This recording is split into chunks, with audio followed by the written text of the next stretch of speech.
রাজা সাগর তার 60,000 পরাক্রমী পুত্রকে নিয়োগ করলেন অশ্বের রক্ষক রূপে। স্বর্গের রাজা ইন্দ্র জানতে পারলেন সাগর রাজার অশ্বমেধ যজ্ঞের কথা। ভয় জাগল নিজের অন্তরে।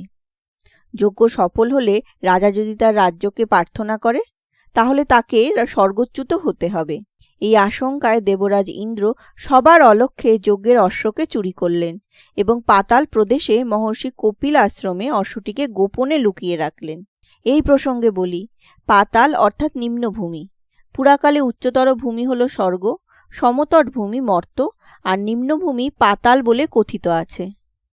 রাজপুত্রেরা যজ্ঞের অশ্ব দেখতে না পেয়ে দিশাহারা হয়ে পড়লেন। সমতল ভূমির সর্বত্র তন্ন তন্ন করে অনুসন্ধান করেও হদিশ পেলে না যজ্ঞাশ্বের।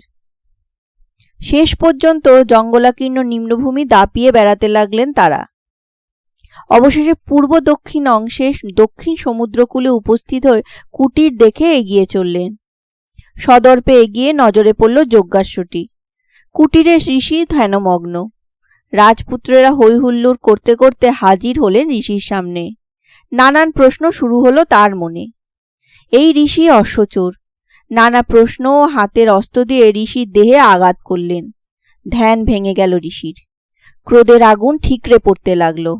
দেখতে দেখতে ঋষির ক্রোধের আগুনে সাগর রাজার 60,000 উদ্ধত পরাক্রমী পুত্র ভস্মীভূত হয়ে গেল। ঋষি কপিল পুনরায় ধ্যানে নিমগ্ন হলেন।